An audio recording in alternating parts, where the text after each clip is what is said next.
नमस्ते दोस्तों, आज हम बात करेंगे रिट्रैक्टेबल फ्लावर स्टोर के बारे में। रिट्रैक्टेबल फ्लावर स्टोर किसको कहा जाता है, इसका उपयोग कहाँ पे किया जाता है और इसका बॉडी पार्ट के बारे में और उसको यूज़ करने से टाइम में कैसे इंस्पेक्शन करते हैं उसके बारे में ही जानेंगे। तो आइए पहले जान लेते हैं रिट्रैक्टेबल फ्लावर स्टोर किसको कहा जाता है। रिट्रैक्टेबल फ्लावर स्टोर एक सेफ्टी डिवाइस है। ये वर्टिकल लाइफलाइन के लिए यूज़ किया जाता है।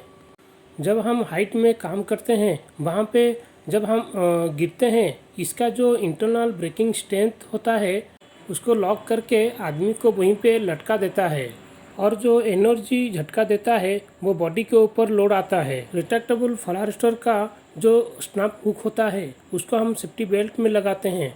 सेफ्टी बेल्ट के द्वारा लोड को डिस्ट्रीब्यूट कर देता है, इसीलिए बॉडी को झटका नहीं लगता है। आइए उसके ऊपर में एक एग्जांपल जान लेते हैं। जैसे हमारा गाड़ी की सीट बेल्ट होता है जिसको हम खींच के लगाते हैं, फिर छोड़ देते हैं और छोड़ने के बाद वो रिटर्न खींच लेता है। ठीक इसी तरह का रिट्रैक्टेबल फ्लावर स्टोर भी काम करता है। रिट्रैक्टेबल फ्लावर स्टोर यानी कि इसका जो शॉर्टकट नाम है हम उसको आरएफ बोलते हैं। ये जो आरएफ है कैसे यूज़ किया जाता है उसके बारे में जानते हैं।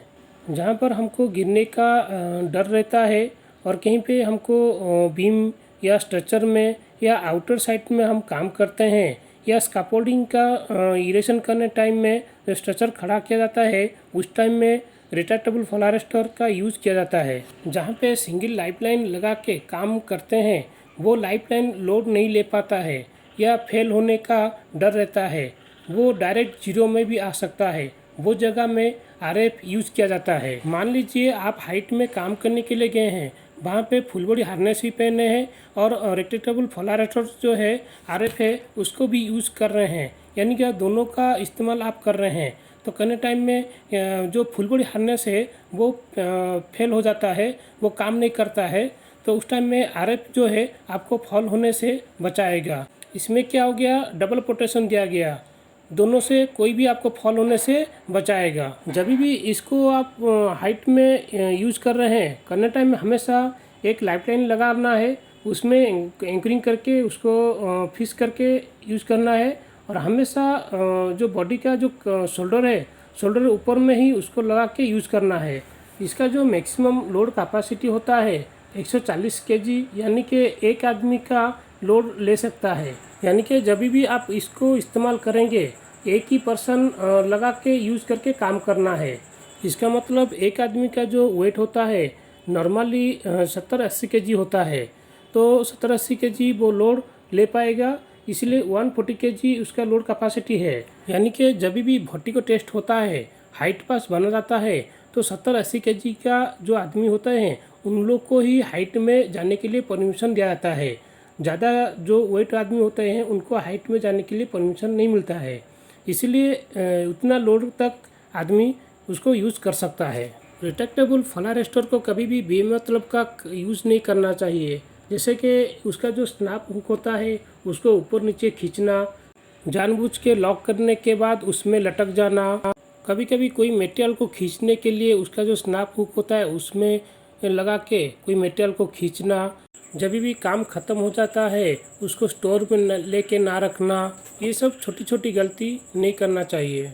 जब भी इसका काम ख़त्म हो जाता है स्टोर में लेके रखना है और लेते समय हमेशा उसका जो हैंडल होता है हैंडल का यूज़ करना है। जब भी आपको आरएफ यूज़ करना है करते समय हमेशा वन टाइम चेक करना है, एक बार झटका देके सही है कि नहीं है। उसके बाद आपका जो सेफ्टी बेल्ट है उसके पीछे साइड में डी रिंग होता है, जैसे देख रहे हैं इमेज में, ऐसे ही डी रिंग में लगा के काम करना है। रिट्रैक्टेबल फ्लावर स्टोर का जो आई पॉइंट होता है वो 360 डिग्री में घूमता है, यानी कि जो दिशा में आप घुमाएंगे वो दिशा में वो घूमेगा। इसको हमेशा वायर ऑफ सीलिंग, लाइफलाइन इसमें डालकर कोई मजबूत चैनल या बीम के साथ में कनेक्ट करना है और इसका जो स्नैप हुक है वो सेफ्टी बेल्ट में डी रिंग में लगाना है। रिट्रैक्टेबल फ्लावर स्टोर में उसका जो प्लास्टिक कैच होता है उसमें स्क्रू होता है, स्क्रू में फिटिंग होता है, उस स्क्रू को भी चेक करना है कहीं पे लूज पॉइंट है कि नहीं है। रिट्रैक्टेबल फ्लावर स्टोर में एक स्प्रिंग लगा रहता है, इसका जो काम है जब भी वायर को खींचते हैं और वो अचानक उसको छोड़ देते हैं तो तेज़ी से क्या होता है, वो केज के अंदर में चला जाता है। डायरेक्ट केज में लगेगा यानी कि जो कवर है उसका कवर में लगेगा तो डैमेज करेगा, इसीलिए डायरेक्ट ना लगे। लोड को डिस्ट्रीब्यूट करने के लिए उसके बीच में स्प्रिंग दिया जाता है। बॉडी का जो कवर है वो भी डैमेज ना हो। रिट्रैक्टेबल फॉल अरेस्टर में जो वायर रोप यूज़ किया जाता है वो 10 mm का होता है। इसका जो ब्रेकिंग स्ट्रेंथ होता है वो 15 किलो न्यूटन होता है। मान लीजिए कोई पर्सन इसको यूज़ करने टाइम में कोई आदमी फॉल हुआ, कोई गिरा तो 1.5 मीटर मैक्सिमम डिस्टेंस में उसको लॉक कर देता है। साइट में हम लोग इसको यूज़ करने टाइम में और क्या क्या गलती करते हैं उसके बारे में जानते हैं। जैसे इमेज में आप देख पा रहे हैं, पहला वाला इमेज में जो रोप है उसका वो चैनल में रगड़ रहा है, ये गलत तरीका है। दूसरा में इमेज में जो है ये बंदे को देखिए नीचे में फंसा के काम कर रहा है। कभी भी रिट्रैक्टेबल फॉल अरेस्टर को बोला था कंधे के ऊपर में लगा के यूज़ करना चाहिए, नीचे में यूज़ नहीं करना चाहिए। और थर्ड में जो पर्सन है अपना जो आरएफ है, आरएफ का जो स्नैप हुक होता है वो गलत जगह में लगाया है।